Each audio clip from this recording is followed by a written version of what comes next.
2004년 여름 청주시 외곽의 한 모텔에서 김영수 가족이 흔적도 없이 사라졌습니다. 그들을 마지막으로 본 것은 여느 때와 다름없는 주말 저녁이었죠. 아버지는 철물점 문을 닫았고 어머니는 딸과 함께 저녁 식사를 준비하고 있었습니다.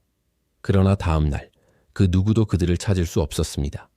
경찰은 수사를 시작했지만 명확한 단서는 부족했고 시간이 흐를수록 사건은 미궁 속으로 빠져들었습니다. 언론에서는 연일 미스터리한 실종 사건이라며 보도했지만 가족의 행방은 여전히 오리무중이었습니다. 그렇게 10년이라는 세월이 흘렀습니다. 사건 현장이었던 모텔이 마침내 철거되던 순간까지 말입니다. 벽 속에서 발견된 뜻밖의 증거들이 잠들어 있던 진실을 깨우게 될 줄은 아무도 상상하지 못했습니다.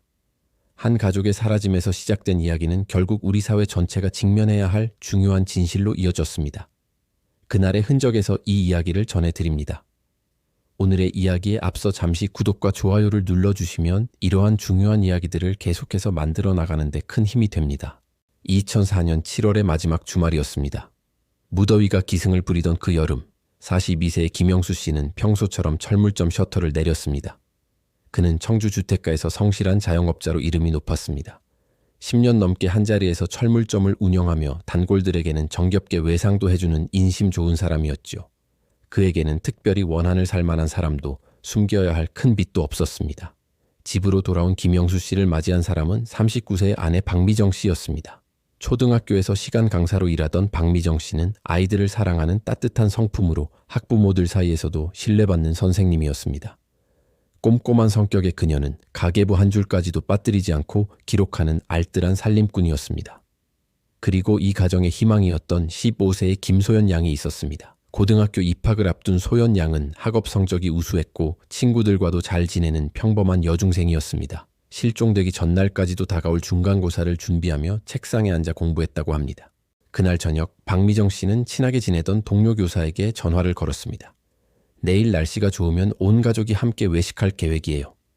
요즘 남편이 일 때문에 힘들어해서 기분 전환도 시킬 겸해서요. 이것이 박미정 씨의 마지막 통화였습니다. 다음 날인 일요일, 김영수 씨는 철물점 문을 열지 않았습니다. 평소라면 일요일에도 오전에는 문을 열어두는 것이 그의 습관이었는데 말입니다. 몇몇 단골 손님들이 굳게 닫힌 셔터 앞에서 의아했지만 그저 가족과 함께 휴식을 취하는 날이겠거니 생각했습니다. 그러나 월요일이 되어도 철물점은 여전히 문을 닫은 채였습니다. 화요일, 수요일이 지나도 상황은 마찬가지였습니다. 이상함을 느낀 단골들이 김영수 씨의 집을 찾아갔지만 집에는 아무도 없었습니다. 같은 시각 박미정 씨가 근무하던 학교에서도 비슷한 상황이 벌어지고 있었습니다. 월요일부터 연락이 닿지 않는 박미정 씨 때문에 동료 교사들이 걱정하기 시작한 것입니다. 평소 약속을 어기는 법이 없던 그녀가 사흘째 연락도 없이 결근을 하자 동료들은 혹시 무슨 사고라도 당한 건 아닌지 불안해했습니다. 결정적인 순간은 목요일에 찾아왔습니다. 김소연 양의 담임교사가 가정 방문에 나선 것입니다. 일주일째 등교하지 않는 학생이 생겨 확인차 집을 찾아간 것이었죠. 하지만 집 대문은 굳게 잠겨 있었고 아무리 초인종을 눌러도 응답하는 사람이 없었습니다. 우편함에는 며칠치 신문과 우편물이 그대로 쌓여 있었습니다. 마당에 놓인 화분에 흙은 바짝 말라 있었고 평소 박미정 씨가 정성껏 가꾸던 꽃들은 시들어가고 있었습니다. 이상한 낌새를 눈치챈 담임교사는 즉시 인근 파출소에 신고했습니다. 김소연이라는 학생 가족이 일주일째 연락이 안 돼요. 집에 찾아가도 아무도 없고요. 뭔가 이상한 것 같아요. 경찰이 집 주변을 조사한 결과는 더욱 기묘했습니다. 집안에서는 폭행이나 다툼의 흔적을 전혀 찾아볼 수 없었습니다. 옷가지나 중요한 물건들도 아무런 변화 없이 그대로 남아 있었습니다. 마치 잠시 외출이라도 나간 것처럼 모든 것이 평범해 보였습니다. 더욱 수상한 점은 김영수 씨의 승용차가 집 앞에 고스란히 주차되어 있었다는 사실이었습니다. 평소 어디를 가든 차를 이용하던 그가 차를 두고 사라졌다는 것은 상식적으로 이해하기 어려운 일이었습니다. 7월 29일 마침내 정식으로 실종 신고가 접수되었습니다. 김영수 씨, 가족 3명이 흔적도 없이 사라진 지 정확히 일주일 만의 일이었습니다. 하지만 그들이 어디로, 왜 사라졌는지는 아무도 알 수 없었습니다. 그저 평범했던 일상이 어느 순간 완전히 멈춰버린 채로 말입니다. 실종 신고가 접수되자마자 최재훈 형사를 필두로 경찰은 곧바로 수사에 착수했습니다. 하지만 첫 번째 난관은 예상보다 빨리 모습을 드러냈습니다. 2004년 당시만 해도 청주와 같은 지방 소도시의 CCTV 보급률은 현재와 비교할 수 없을 정도로 현저히 낮았습니다. 김영수 씨 가족이 거주하던 주택가 일대에는 CCTV가 거의 설치되어 있지 않았습니다. 설령 몇 개 설치된 카메라가 있었더라도 화질이 워낙 낮아 사람의 얼굴을 명확히 식별하기는 불가능에 가까웠습니다. 수사를 담당한 최재훈 형사는 45세의 베테랑 형사였습니다. 20년 넘게 강력 사건을 다뤄온 그였지만 이번 사건은 처음부터 그의 예상과 달랐습니다. 보통 실종 사건이라고 하면 가출이나 자살 아니면 범죄에 연루된 경우가 대부분인데 이 가족은 그 어떤 경우에도 해당하지 않아 보였어요. 최재훈 형사의 말처럼 김영수 씨, 가족에게는 사라질 만한 이유가 전혀 없어 보였습니다. 경제적인 어려움도 없었고 가족 간의 특별한 갈등도 없었으며 외부와의 마찰 또한 찾아볼 수 없었습니다. 수사팀은 우선 주변 인물들을 면담하기 시작했습니다. 김영수 씨의 철물점 단골들, 박미정 씨의 학교 동료들, 김소연 양의 친구들까지 모두 조사 대상이었습니다. 그러나 면담 결과는 사건을 더욱 미궁 속으로 빠뜨리는 것이었습니다. 모든 사람들의 증언이 놀랍도록 일치했기 때문입니다. 김영수 씨는 정말 착한 사람이에요. 동네에서 술 한잔 마시는 것도 거의 못 봤고 누구와 다툰 적도 없어요. 박미정 선생님은 아이들을 정말 사랑하는 분이셨어요. 가정에서도 남편과 딸을 무척 아끼셨고 특별히 고민이 있어 보이지도 않았고요. 소연이는 공부도 잘하고 성격도 밝았어요. 요즘 시험 때문에 바쁘다고는 했지만 평소와 다를 바 없었어요. 모든 증언이 이 가족의 지극히 평범한 일상을 강조했습니다. 그 평범함이 오히려 수사를 더욱 어렵게 만들었죠. 그러던 중 하나의 단서가 빛처럼 나타났습니다. 김영수 씨 가족이 마지막으로 목격된 장소에 대한 정보였습니다. 토요일 저녁 청주 시내의 한 모텔 근처에서 김영수 씨의 차와 비슷한 차량을 봤다는 목격자가 나타난 것입니다. 모텔 인근에서 작은 식당을 운영하는 60대 오순자 씨의 증언이었습니다. 그날 밤 늦게 가게 정리를 하는데 평소에 보지 못했던 차가 모텔 앞에 서 있더라고요. 별로 신경 쓰지 않았는데 나중에 생각해보니 실종된 분 차와 비슷했어요. 하지만 오순자 씨의 기억도 확실한 것은 아니었습니다. 밤이었고 차량 번호까지는 기억하지 못했기 때문입니다. 게다가 그 모텔은 청주 시내에서도 후미진 곳에 위치해 있어서 CCTV조차 설치되어 있지 않았습니다. 경찰은 해당 모텔을 중심으로 수사 범위를 확대했습니다. 모텔 업주와 직원들을 조사하고 그 시기에 투숙했던 사람들의 명단도 확보했습니다. 모텔 업주는 50대 중반의 남성으로 10년 넘게 그 자리에서 모텔을 운영해 온 사람이었습니다. 경찰 조사에서 그는 김영수 씨 가족에 대해 전혀 모른다고 진술했습니다. 그런 가족이 우리 모텔에 온 적은 없어요. 손님들 얼굴은 대부분 기억하는 편인데 그런 가족은 본 적이 없습니다. 모텔 직원들의 증언도 마찬가지였습니다. 그 시기에 그런 가족이 투숙한 기록도 없었고 특별히 기억나는 일도 없었다고 했습니다. 수사는 점점 원점으로 돌아가는 듯 했습니다. 목격자의 증언은 불확실했고 물증은 없었으며 사라진 이유도 찾을 수 없었습니다. 더욱 답답한 것은 김영수 씨 가족이 휴대폰을 사용하지 않았다는 점이었습니다. 2004년 당시만 해도 중년층과 청소년 사이에서는 휴대폰 보급률이 지금 그만큼 대중화되지 않았던 2004년이었기에 김영수 씨는 집 전화만을 사용했고 김소연 양 또한 휴대전화가 없었습니다. 이는 통화 기록 추적이나 위치 파악이 불가능하다는 것을 의미했죠. 지금이라면 당연히 활용될 디지털 수사 기법들이 당시에는 전혀 쓸모가 없었던 것입니다. 시간이 흐를수록 사건의 단서들은 점점 희미해졌습니다. 처음에는 적극적으로 제보했던 목격자들마저 기억이 모호해지기 시작했고 더 이상 새로운 정보는 나오지 않았습니다. 최재훈 형사는 매일 밤 사건 파일을 들여다보며 깊은 고민에 빠져들었습니다. 25년간의 경찰 생활 동안 이렇게 실마리 없는 사건은 처음이었습니다. 분명히 어딘가에 답이 있을 텐데 우리가 놓치고 있는 것이 무엇일까?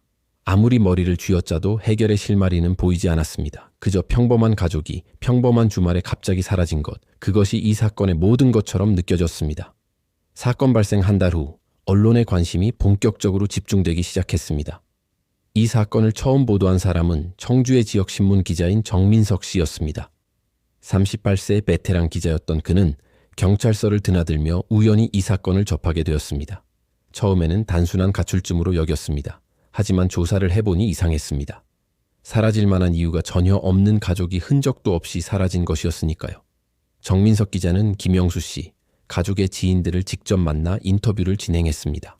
그리고 8월 중순, 그는 청주가족 실종 미스터리라는 제목으로 대대적인 기사를 한 면에 실었습니다.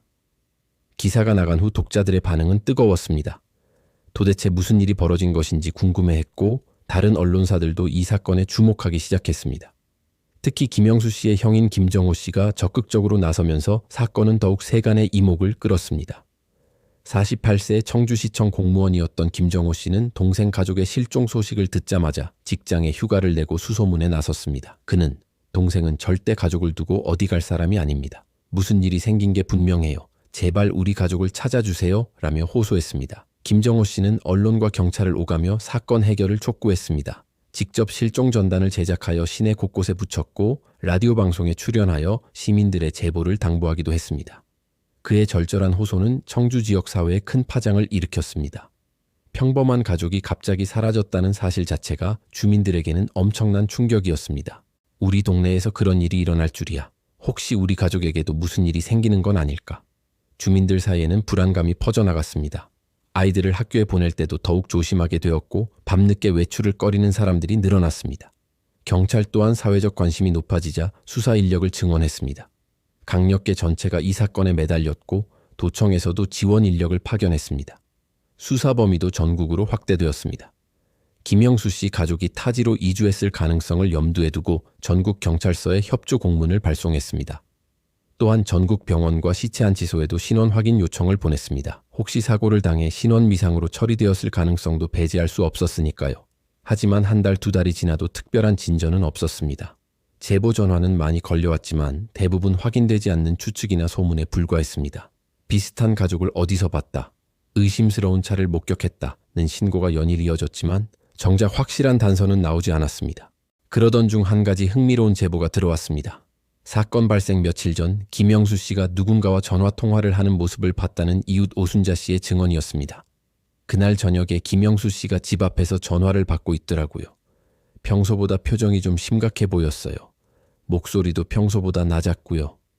하지만 이 증언 역시 구체적이지 못했습니다. 통화 내용을 들은 것도 아니고 상대가 누구인지도 알 수 없었으니까요. 게다가 김영수 씨 집 전화 기록을 조사해봐도 특별한 점은 발견되지 않았습니다. 언론의 보도는 계속되었습니다. 매주 새로운 각도에서 이 사건을 다루었고 독자들의 관심도 식지 않았습니다. 정민석 기자는 이 사건을 추적하는 것이 자신의 사명이라고 생각하며 지속적으로 취재했습니다. 이 가족에게 무슨 일이 생겼는지 반드시 밝혀내겠어요. 그들도 누군가에게는 소중한 가족이잖아요. TV 뉴스에서도 이 사건을 다루기 시작했습니다. 전국 방송사의 기자들이 청주 현지로 취재를 나왔고 김정호 씨는 연일 인터뷰 요청을 받았습니다. 9월에 들어서는 한 방송사에서 특집 프로그램을 제작하기까지 했습니다. 사라진 가족, 그들은 어디에라는 제목의 30분짜리 다큐멘터리였죠. 프로그램에는 김정호 씨를 비롯해 김영수 씨의 지인들, 담당 수사관 최재훈 형사까지 출연했습니다. 시청률도 상당히 높았고 방송 후에는 제보 전화가 쏟아져 들어왔습니다. 하지만 그 많은 제보들 중에서도 결정적인 단서는 나오지 않았습니다. 사람들의 관심과 경찰의 노력에도 불구하고 김영수 씨 가족의 행방은 여전히 오리무중이었습니다. 시간이 흐르면서 또 다른 문제가 대두되기 시작했습니다. 바로 수사의 장기화로 인한 피로감이었습니다. 경찰 내부에서는 이 사건이 결국 미제 사건으로 남을 수도 있다는 우려의 목소리가 나오기 시작했습니다. 최재훈 형사는 여전히 포기하지 않았지만 현실적인 한계를 느끼고 있었습니다. 모든 가능성을 다 검토해봤는데 더 이상 진전이 없어요. 정말 답답합니다. 그럼에도 김정호 씨는 계속해서 사건 해결을 호소했습니다. 매주 토요일마다 청주시청 앞에서 1인 시위를 벌였고 지나가는 시민들에게 전단을 나눠주며 제보를 당부했습니다. 포기할 수 없어요. 동생 가족이 어디선가 우리를 기다리고 있을지 모르잖아요. 사건 발생 3개월이 지나갈 무렵 언론과 시민들의 관심도 서서히 식어가기 시작했습니다. 새로운 사건들이 터지면서 사람들의 시선이 다른 곳으로 향했거든요. 하지만 김정호 씨와 최재훈 형사는 알고 있었습니다. 이 사건이 잊히는 순간 진실을 찾을 가능성은 더욱 멀어진다는 것을요. 2005년이 되었습니다. 김영수 씨 가족이 사라진 지 6개월이 흘렀지만 수세는 별다른 진전이 없었습니다. 경찰은 그동안 수백 건의 제보를 받았고 전국 곳곳을 뒤져봤습니다. 하지만 확실한 단서는 여전히 나오지 않았습니다. 목격담이라고 해서 확인해보면 다른 사람이었고 의심스럽다는 신고도 대부분 오해에서 비롯된 것들이었습니다. 최재훈 형사는 점점 무력감을 느끼고 있었습니다. 25년 경찰 생활에서 이렇게 막막한 사건은 처음이었거든요. 모든 가능성을 다 뒤져봤는데도 실마리가 안 보여요. 정말 이 가족이 지구상에서 사라진 건 아닌지 의심스러울 정도입니다. 그러던 중 새로운 우려가 제기되기 시작했습니다. 바로 공소시효 문제였습니다. 만약 이 사건이 범죄와 연관되어 있다면 시간이 흐를수록 처벌이 어려워질 수 있었습니다. 특히 유괴나 감금 같은 범죄는 공소시효가 있어서 일정 시간이 지나면 법적 처벌이 불가능해지죠. 경찰 내부에서는 이 문제를 놓고 의견이 갈렸습니다. 일부에서는 더 이상 인력을 투입해봐야 소용없다는 목소리가 나왔고, 다른 일부에서는 끝까지 포기해서는 안 된다고 주장했습니다. 결국 2005년 봄 수사 인력이 대폭 축소되었습니다. 전담팀이 해체되고 최재훈 형사 혼자서 이 사건을 담당하게 되었습니다.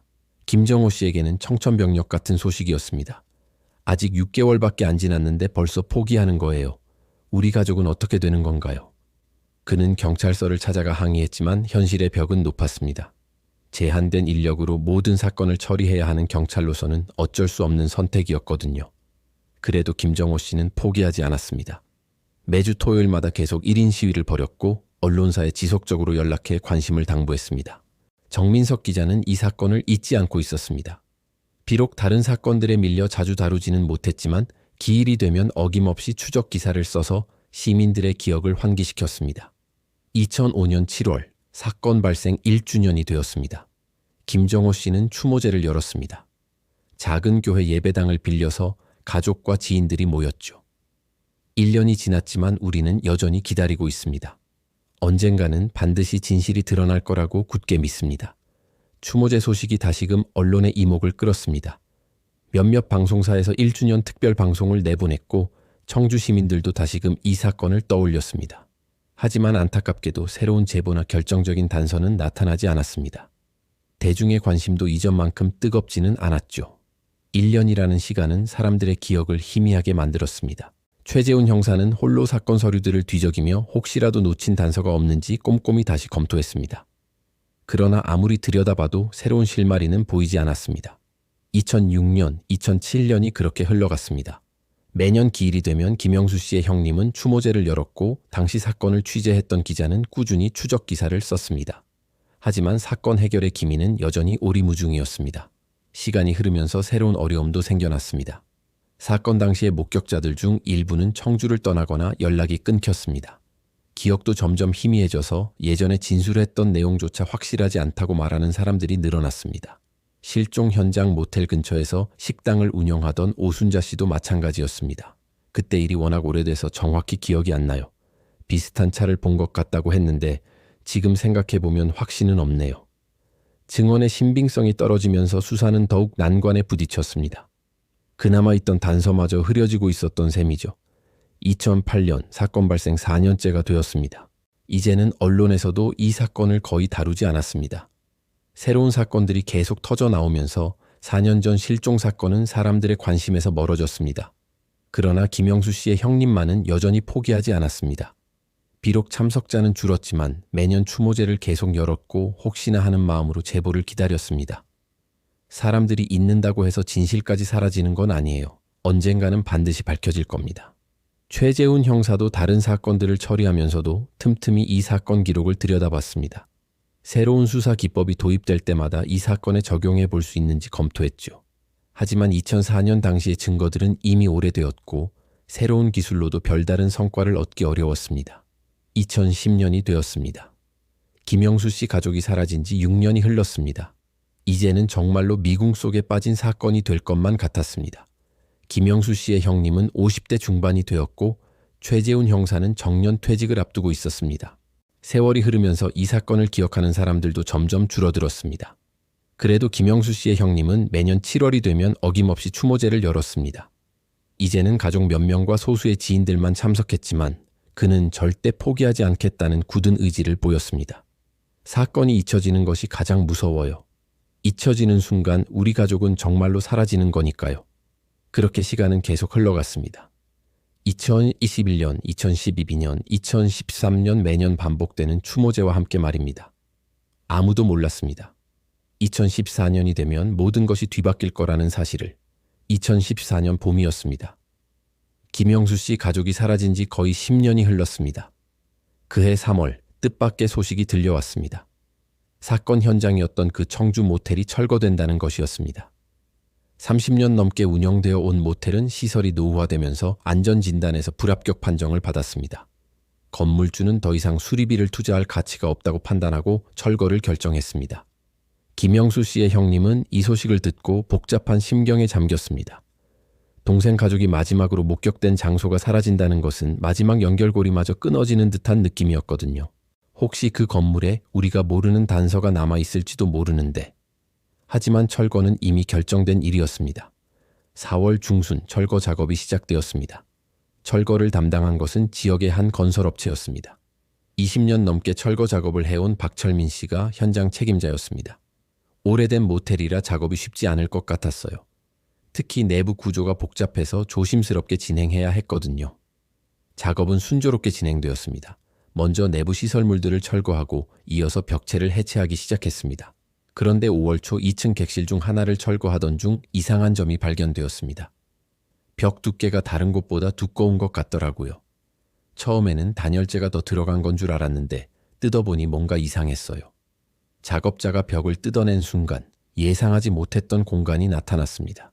벽 속에 숨겨진 작은 공간이 있었던 것입니다. 그 공간에서 발견된 것들은 충격적이었습니다. 오래된 옷가지 몇 벌과 함께 신분증 같은 서류들이 나왔습니다. 10년 동안 벽 속에 숨겨져 있었던 물건들이었죠. 박철민 씨는 즉시 작업을 중단하고 경찰에 신고했습니다. 뭔가 수상한 게 나왔는데 경찰이 확인해 봐야 할 것 같아요. 신고를 받고 현장에 출동한 경찰은 깜짝 놀랐습니다. 발견된 물건들 중에 김영수 씨 가족의 것으로 보이는 물품들이 있었기 때문입니다. 특히 김소연 양의 학생증과 박미정 씨의 지갑이 발견되면서 10년 만에 결정적인 단서가 나타난 것입니다. 소식을 들은 김영수 씨의 형님은 즉시 현장으로 달려왔습니다.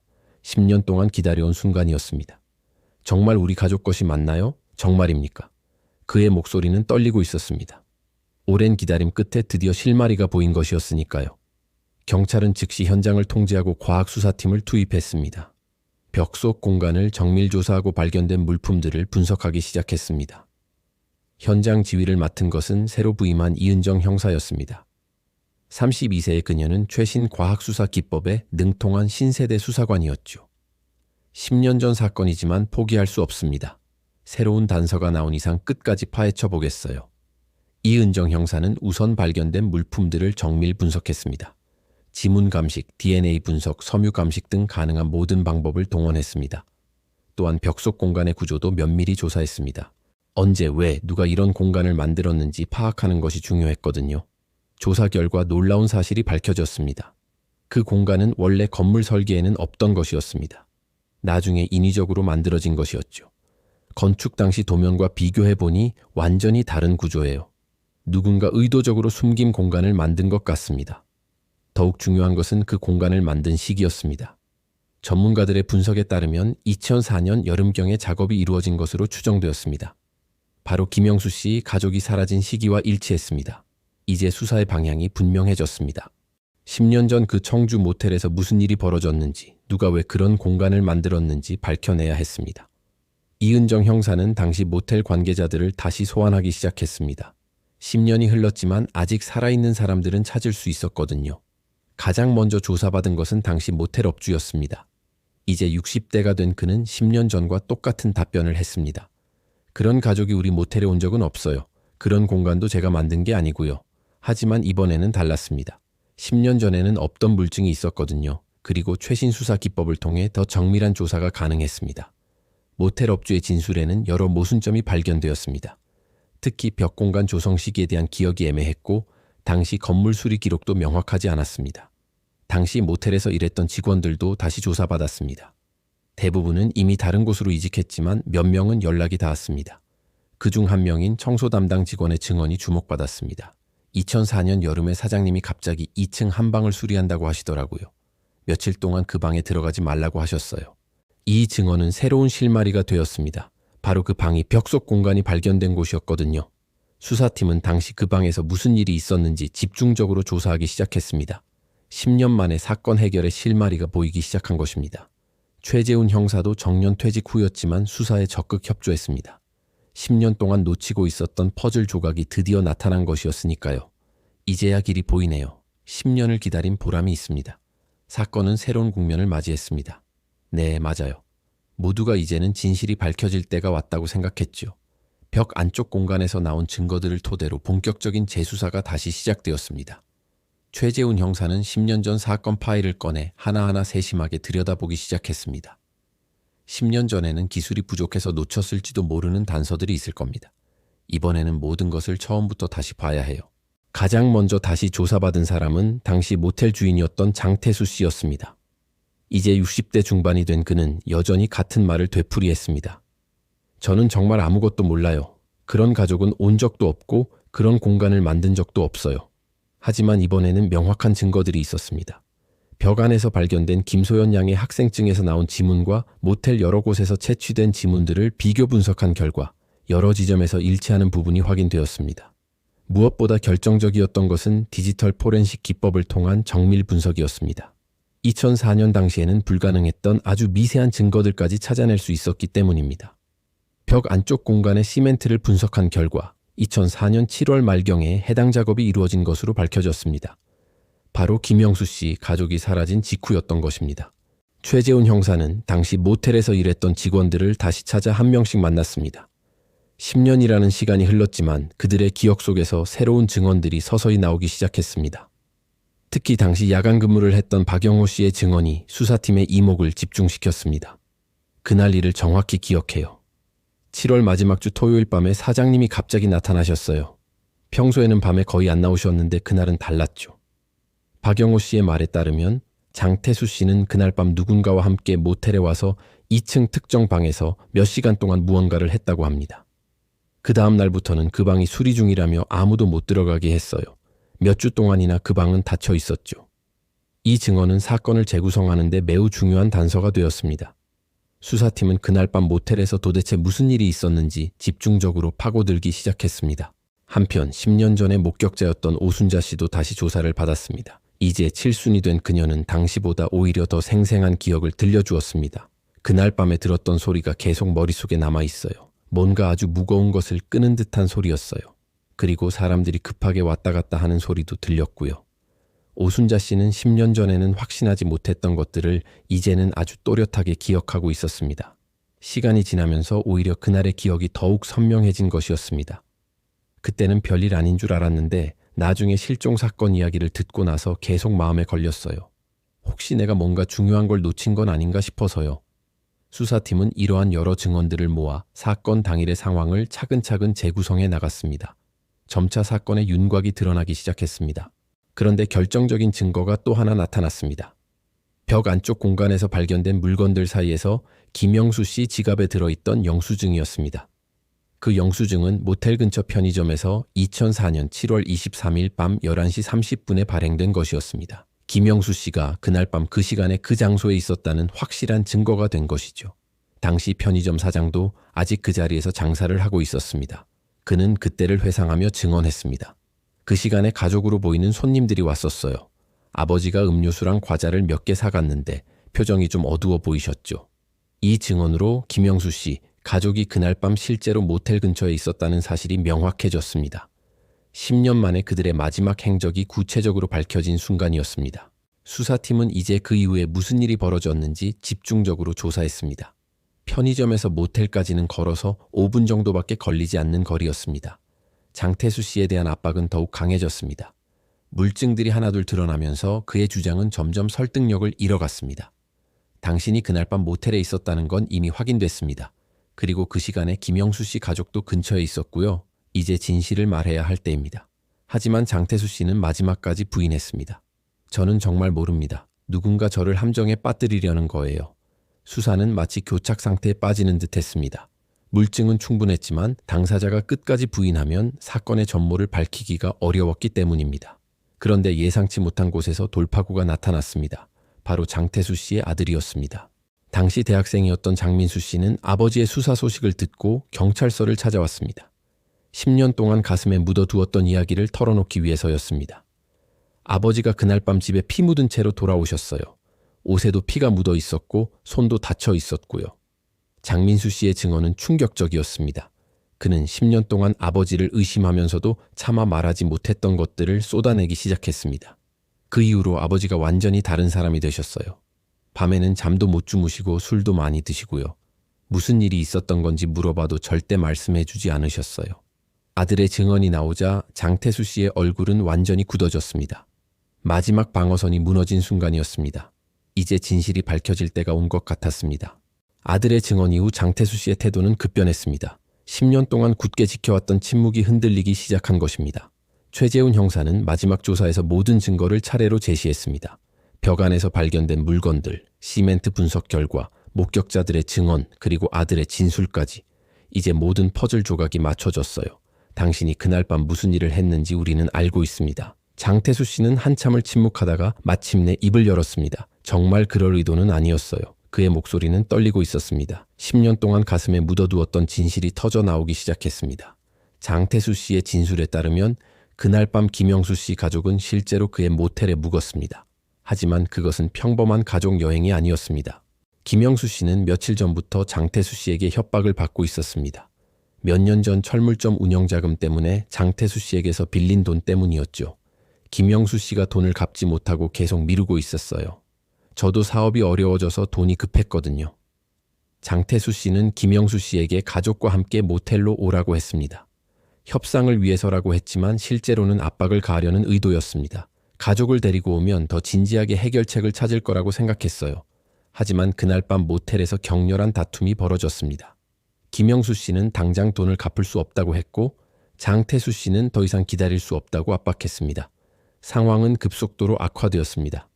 언성이 높아지고 몸싸움이 시작되었습니다. 박미정 씨와 김소연 양은 무서워하며 한쪽 구석에 웅크리고 있었습니다. 제가 너무 흥분해서 김영수 씨를 밀쳤는데 그만 머리를 벽에 부딪혔어요. 김영수 씨는 그 자리에서 의식을 잃었습니다. 장태수 씨는 당황해서 어쩔 줄 몰랐습니다. 박미정 씨와 김소연 양은 비명을 지르며 울기 시작했습니다. 처음에는 잠시 기절한 줄 알았어요. 하지만 시간이 지나도 깨어나지 않았죠. 김영수 씨는 결국 그날 밤 숨을 거두었습니다. 장태수 씨는 완전히 공황 상태에 빠졌습니다. 박미정 씨와 김소연 양은 공포에 질려 있었고 장태수 씨는 어떻게 해야 할지 몰랐습니다. 박미정 씨가 경찰에 신고하겠다고 했어요. 저는 정말 무서웠어요. 감옥에 갈 생각을 하니까 머릿속이 하얘졌죠. 절망감에 빠진 장태수 씨는 돌이킬 수 없는 선택을 했습니다. 박미정 씨와 김소연 양에게도 해를 가한 것입니다. 정말 정신이 없었어요. 이미 한 명이 죽었는데 나머지 2명이 신고하면 제 인생은 끝이라고 생각했어요. 그날 밤 모텔 2층 객실에서 벌어진 일은 상상하기도 끔찍했습니다. 평범한 가족 여행이 한순간에 비극으로 바뀌었습니다. 그것이 장태수 씨의 계획이었습니다. 그는 홀로 며칠에 걸쳐 증거를 은폐했습니다. 2층 모텔 객실 벽을 뜯어내 비밀 공간을 만들고 몇 가지 증거물들을 숨겼습니다. 다른 것들은 모두 없애버렸지만 중요한 몇몇은 나중에 처리하려고 벽 속에 임시로 감춰두었습니다.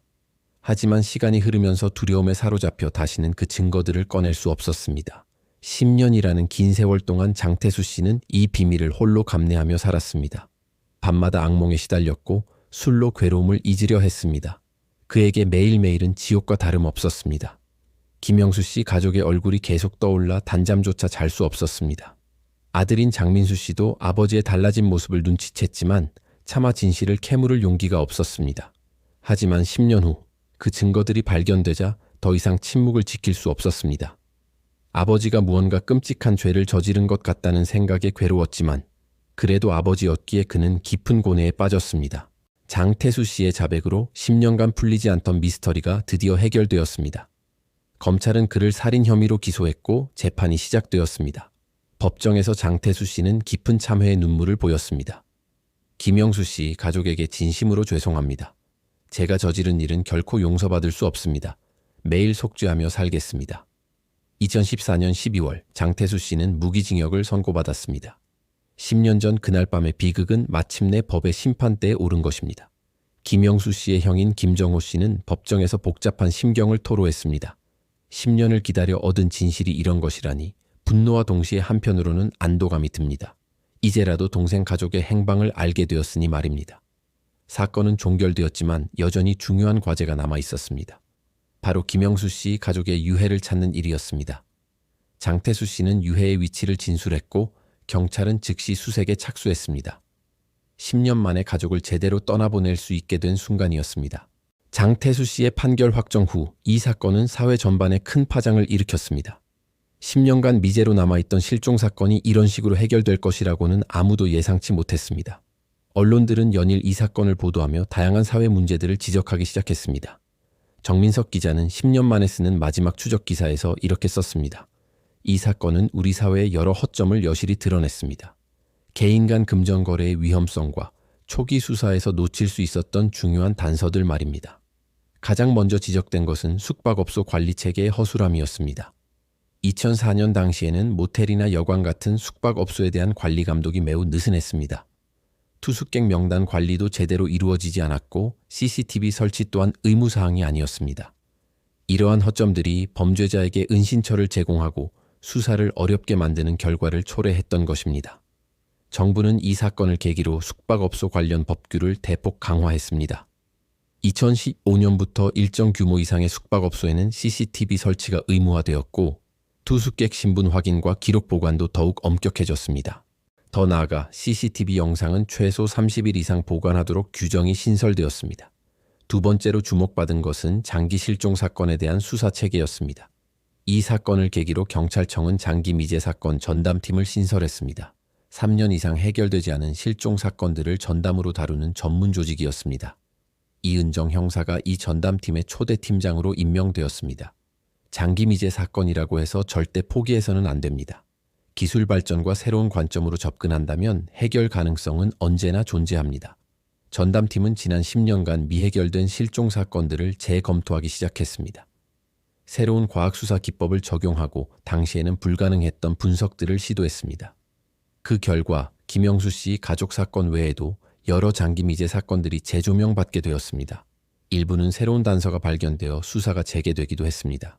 세 번째 변화는 개인 채무 관련 법 제도의 보완이었습니다. 이 사건에서 드러났듯이 개인 간 금전 거래에서 발생하는 분쟁이 극단적인 범죄로 이어질 수 있다는 위험성이 부각되었습니다. 정부는 개인 간 채무 분쟁 조정 제도를 강화하고 불법 추심에 대한 처벌을 강화했습니다. 또한 중소상공인들을 위한 금융 지원 제도도 확대되었습니다. 김정호 씨는 이러한 변화들을 보며 복잡한 심정을 내비쳤습니다. 동생 가족의 희생이 헛되지 않았다는 생각이 듭니다. 이런 비극이 다시는 일어나지 않았으면 좋겠습니다. 한편 김영수 씨 가족의 유해는 장태수 씨의 진술에 따라 마침내 찾을 수 있었습니다. 10년 만에 가족들은 비로소 고향 땅에 편안히 안장될 수 있었습니다.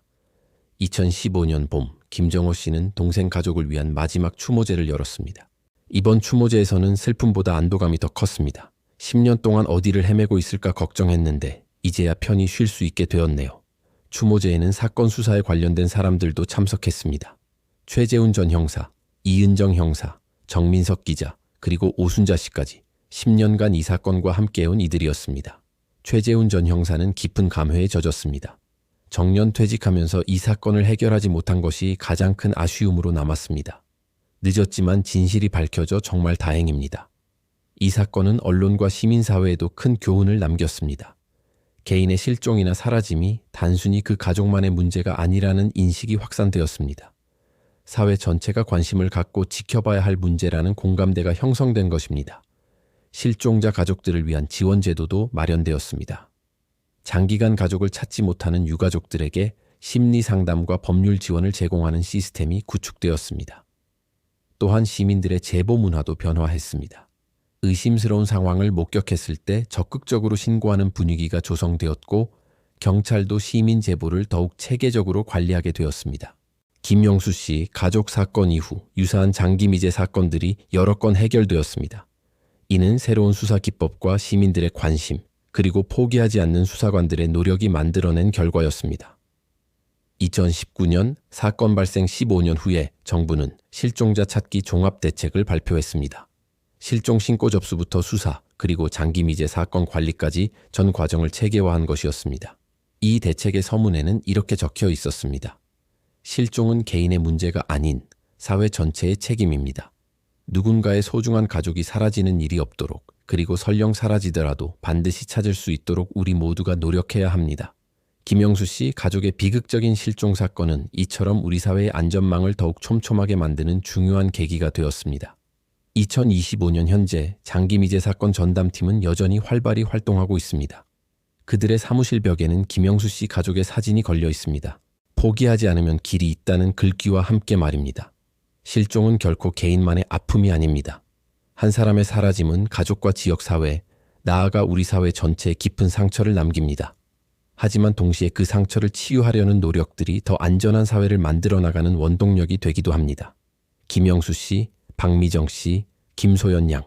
이들의 이름이 더 이상 실종자가 아닌 우리 사회를 더 나은 곳으로 만든 분들로 기억되기를 바랍니다. 그들의 희생이 헛되지 않도록 우리는 계속해서 서로를 돌보고 지켜나가야 합니다.